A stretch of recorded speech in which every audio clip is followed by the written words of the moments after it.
Let's start with a very easy one. And notice one thing. This lower limit must be a number. Any number. It doesn't matter. The upper limit must be x, must be x, or a function of x. If it is a function of x, then I have one more step. So let me choose simple examples in which that is just x, or any variable, obviously, not just x in general. Okay.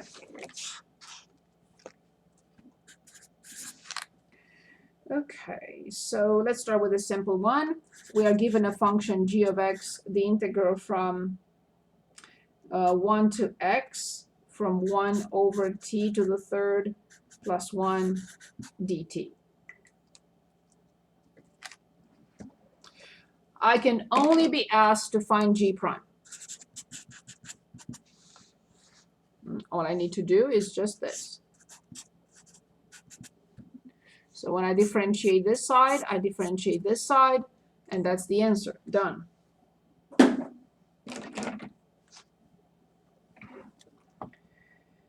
Okay. G of r, another example, is the integral from 0 to r from the square root of x squared plus 4 dx. I can only be asked to find g prime. So g prime of r is the square root of r squared plus 4. Done.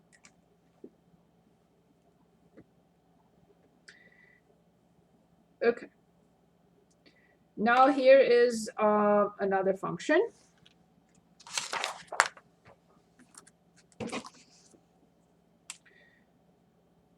G of x, uppercase. It doesn't matter, notation here. The integral from x to 1 from cosine the square root of t dt. And I'll say, you want me to find g prime? Not before I put it in the correct order.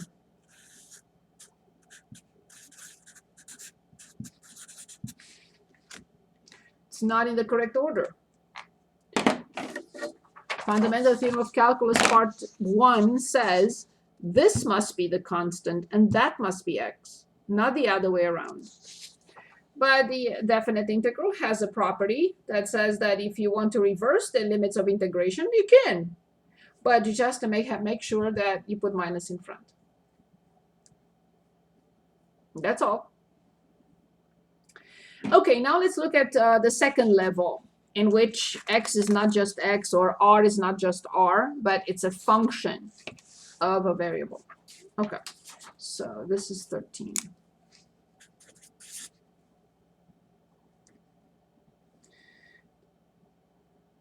So let's say y equals the integral from sine x to 1 from the square root of 1 plus t squared dt.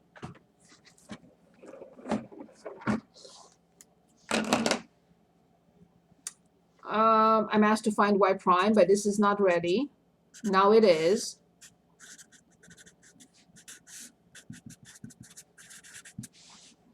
And now I can find y prime. And this will be minus. It will be the square root of 1 plus sine squared x, but now multiplied by the inner function prime. This is the inner function. I have to differentiate it.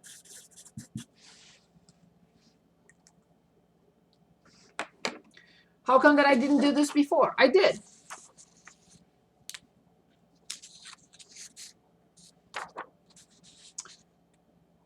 Oh, nobody's telling me anything. I'm sorry. G prime of x, sorry, is negative cosine the square root of x. I did the same thing here, but who cares about this? Nobody, because it's 1. I did the same thing here. But who cares about this? Nobody. It's 1. I did the same thing here, times x, the inner function prime. But who cares? It's 1. But here it's a function. I have to consider differentiating the inner function because it's not 1.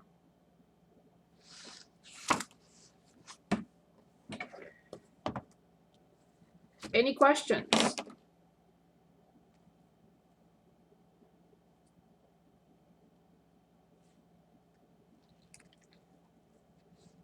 I jumped here. I'm sorry. I just didn't write the derivative. So please copy the derivative, of course. Okay, here's another example. Y equals the integral from 0 to tangent x from the square root of t plus the square root of t dt. We're asked to differentiate both sides. It's all set up. It's fine. But remember, this is not plane x. So then y prime will be the square root of tangent x plus the square root of tangent x. But since this is not plane x, I have to multiply by the function prime, which is secant squared x.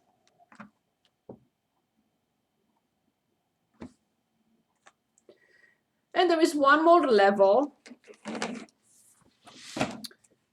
for these before we evaluate more integrals. And here it is. Let's say the integral, so we have g of x is the integral from 1 minus 2x to 1 plus 2x t times sine t times dt. And you could say this is a mess. What do I do with this? Because I can use the fundamental theorem of calculus part 1, because this must be a number. But this is not a number. So what do I do? Very easy. And let's recall a property that we talked about a few minutes ago, which is this.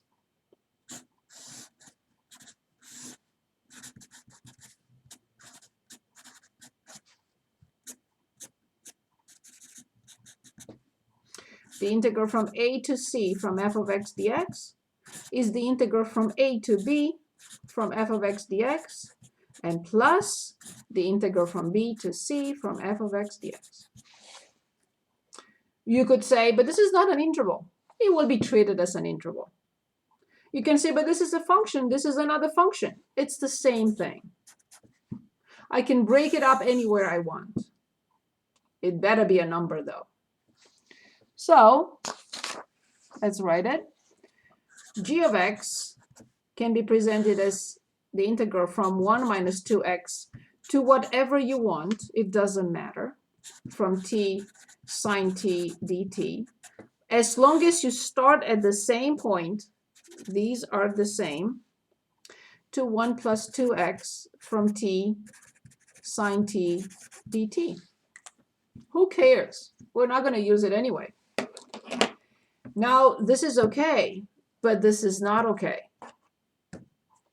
So I have one more step of preparation here, minus the integral from whatever to 1 minus 2x t sine t dt, plus the other one that is fine the way it is, t sine t dt. And yes, now I can differentiate the left-hand side, and I can differentiate the right-hand side. And I apply the same thing to different integrals. So g prime of x will be minus, instead of t, I have to put in 1 minus 2x, sine, instead of t, I have to put 1 minus 2x. But now, since this is a function and its derivative is not 1, I have to differentiate it and multiply by -2.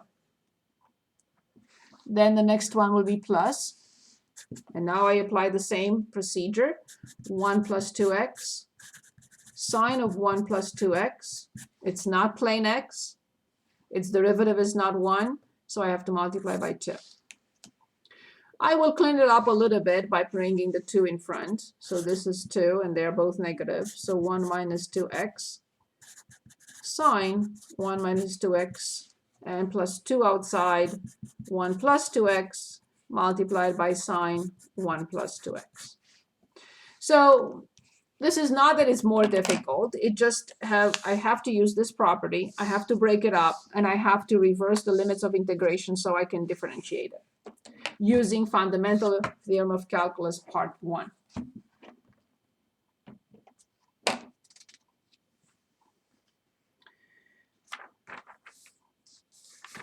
I would like to practice with few problems in 5.3 before we look at indefinite integrals. Any questions? And then afterwards, not today, the substitution rule.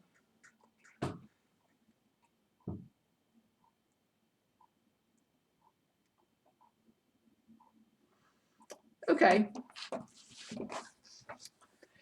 I can pick, but I would rather have you pick. Evaluate the integral.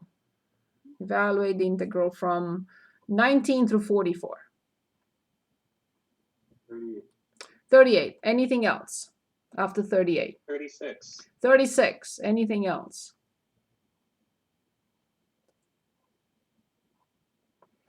39 also.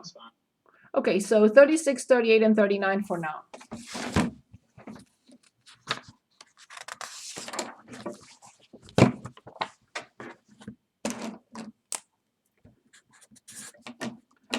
I think I'm on 15. Yes. Okay, so we said 38 first. So this is the integral from 0 to 1 from hyperbolic cosine t dt. Good. I know the hyperbolic cosine t, the antiderivative is hyperbolic sine t. Hyperbolic sine t prime is hyperbolic cosine t from 0 to 1. Now, this is hyperbolic sine 1 minus hyperbolic sine 0. I do not think that, I don't know, you can teach me if the calculator has this, but what I would go back to is e to negative x minus e to x divided by 2, because that's what it is, and with 1 in it, and then the other one with 0, which this is 1 minus 1 is 0 anyway. So is there a way? I've never seen a hyperbolic sine in the calculator. Anyone knows whether hyperbolic sine can be determined with a calculator? I do not believe. Yeah, I don't even know how to put a cotangent in. People just say No. the reciprocal. So yeah. No. What I'm saying is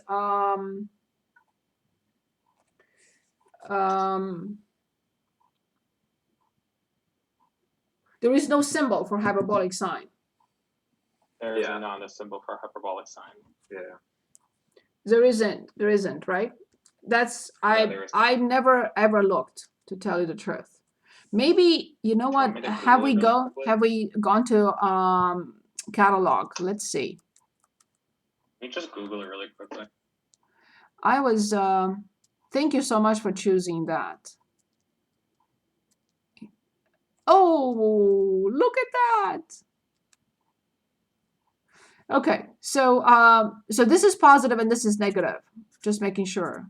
So hyperbolic sine x equals e to the x minus e to negative x over 2, and hyperbolic cosine e to the x plus e to negative x over 2. Okay, very good, awesome. So when I plug in 1, here's the answer. It's an approximation. I would keep it as 1/2 in front, e minus 1 over e. Now, if you want to approximate, it's 1.17520. Very good pick. So that was 38. We said 36 was next. Okay, where are you, 36? Oh, I see.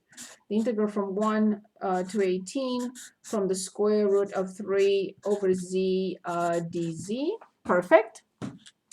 So the square root of 3 over z will be replaced by the square root of 3 over the square root of z, which will be replaced by the square root of 3 times z to negative 1/2. So this is the square root of 3 is outside. The integral from 1 to 18 from z to negative 1/2 dz.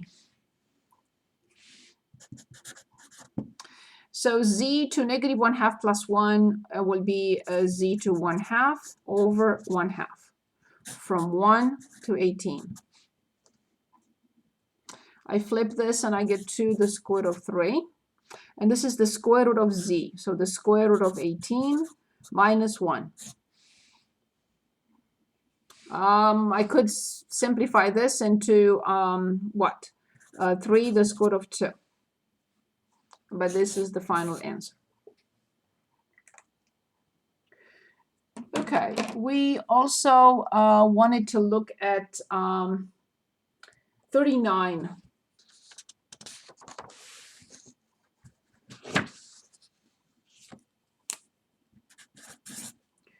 In which we have the integral from 1 over the square root of 3 to the square root of 3 from 8 over 1 plus x squared dx.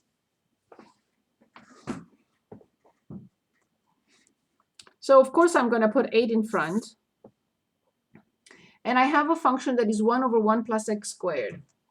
Do we know any function whose derivative is 1 over 1 plus x squared? Is it hyperbolic tangent? No. You're very close. Arctangent, thank you very much. From 1 over the square root of 3 to the square root of 3. Well done, thank you. Good. So then 8 can wait patiently. Arc tangent the square root of 3 minus arc tangent the square root of 3 over 3, actually. 1 over the square root of 3 is the square root of 3 over 3. Okay, so now let me refresh our memory on tangent for pi over 6 is 1/2 over the square root of 3 over 2. And that's how I get 1 over the square root of 3, which is this. And for pi over 3 is the reversed. The square root of 3 over 2 over 1/2, sine over cosine. So this is the square root of 3. So this is pi over 3, and this is pi over 6. So we have 8 pi over 3 minus pi over 6. Least common denominator is 6, and this one needs a 2, so this is pi over 6, of course, because it's 60 minus 30 has to be 30. So I simplify and I get 4 pi over 3.